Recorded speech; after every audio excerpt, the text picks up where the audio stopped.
ओवैसी साहब जिस स्टेट में रहते हैं उन्होंने कभी वहां पे सीएम बनने की तो बात की ही नहीं।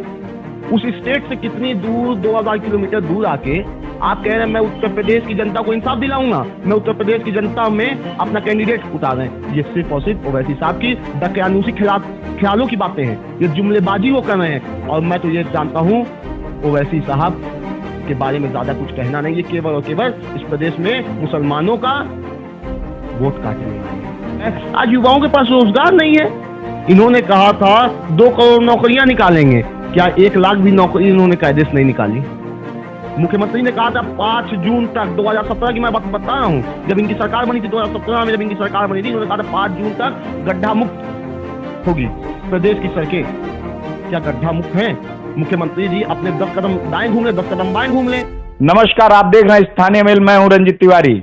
आज हमारे साथ मौजूद हैं मुलायम सिंह यूथ ब्रिगेड के महानगर उपाध्यक्ष मोहम्मद अनस खान। आपका स्वागत है हमारे चैनल पे। आपके चैनल को यहाँ पे हम बहुत बहुत स्वागत, अभिनंदन, धन्यवाद देना चाहते हैं। और आपके चैनल के माध्यम से हम इस देश की 135 करोड़ की जनता को दिवाली और भैया दूज की हार्दिक शुभकामनाएं देना चाहते हैं। बहुत बहुत। अभी 2022 विधानसभा चुनाव नजदीक है, इसमें समाजवादी पार्टी की क्या रणनीति है? और 403 विधानसभाओं में महत्वपूर्ण विधानसभा गोरखपुर सदर है, इसमें इस महानगर में समाजवादी पार्टी की क्या रणनीति होगी? पहली बात, आगामी 2022 का चुनाव एक वो चुनाव होने वाला है जिस चुनाव में इस प्रदेश की जनता अब वोट देके, ना कि एक राजनीतिक पार्टी को, एक राजनीतिक मुखिया को मुख्यमंत्री के रूप में बैठा देगी, बल्कि अपने भविष्य का निर्माण करेगी माननीय अखिलेश यादव जी के वोट देके, माननीय समाजवादी पार्टी को वोट देके। हमारे राष्ट्रीय अध्यक्ष जी ने एक नारा दिया है, जो नारा है हर बूथ पर यूथ और अब की बात 400 पार। आज आपके चैनल के माध्यम से मैं इस प्रदेश की जनता को यह बताना चाहता हूं कि समाजवादी पार्टी की जो रणनीतियां हैं वो सिर्फ और सिर्फ आपके विकास की रणनीति है, वो कोई रणनीति नहीं है। आपका जितना विकास होगा वही हम लोग की कूटनीति भी है, रणनीति भी है।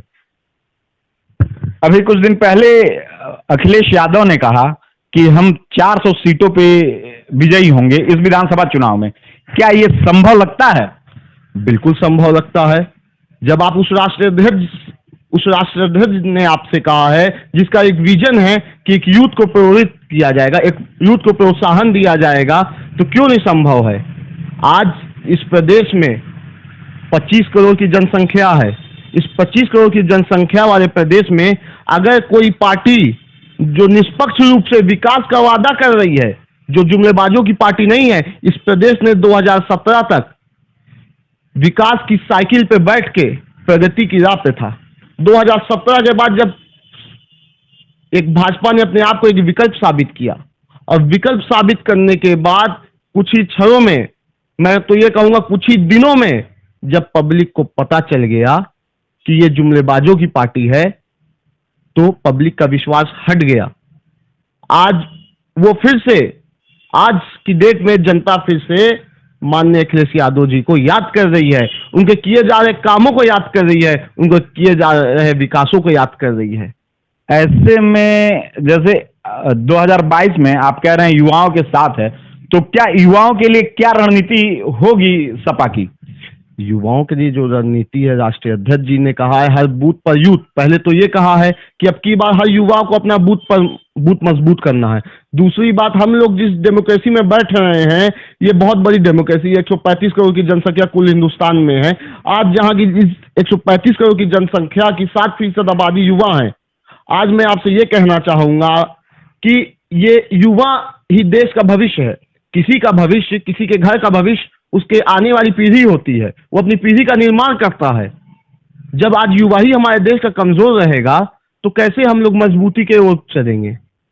आज हम लोग के राष्ट्रीय अध्यक्ष जी की एक ही विजन है कि इस प्रदेश के युवाओं को मजबूत करें, इस प्रदेश के युवाओं को प्रोत्साहन दें, इस प्रदेश के युवाओं को अपॉर्चुनिटीज दें।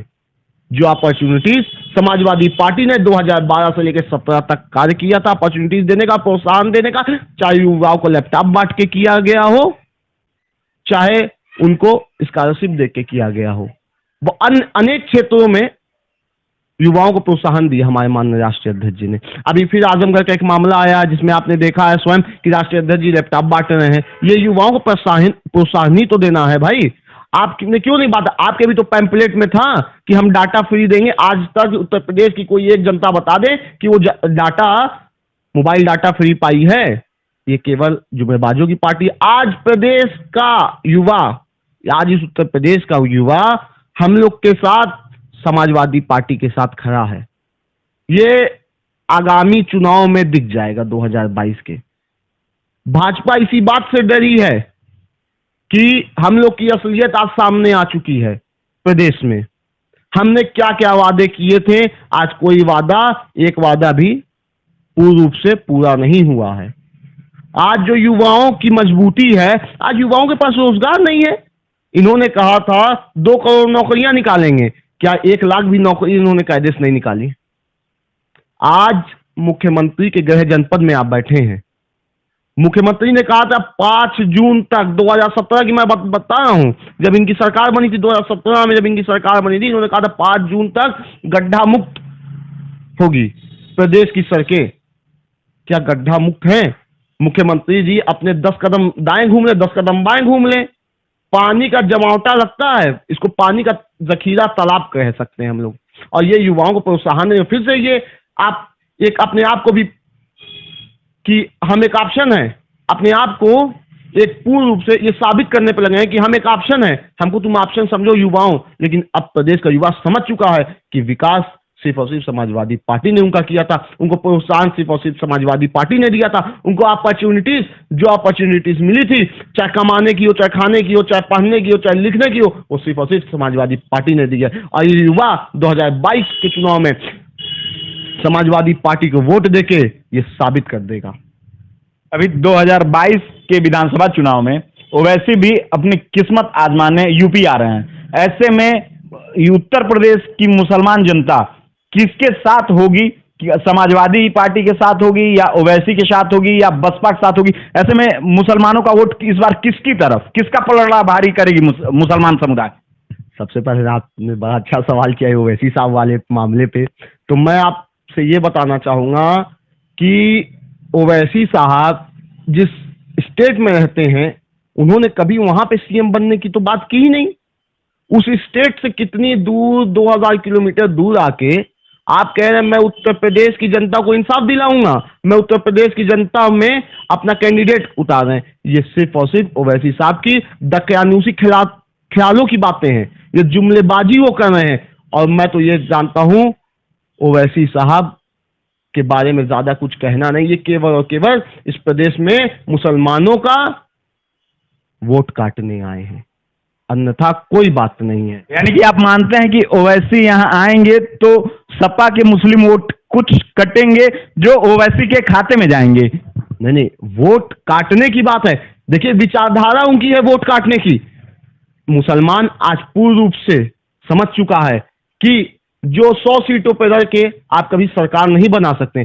प्रदेश में 403 विधानसभा है, प्रदेश में 403 विधानसभा है, 100 सीटों पर रह के आप कभी सरकार नहीं बना सकते। और मुसलमान जान रहा है कि ओवैसी साहब कोई विकास नहीं करेंगे। मुसलमान का वोट कहीं नहीं कटेगा। मुसलमान पूर्ण रूप से समाजवादी पार्टी के साथ खड़ा है।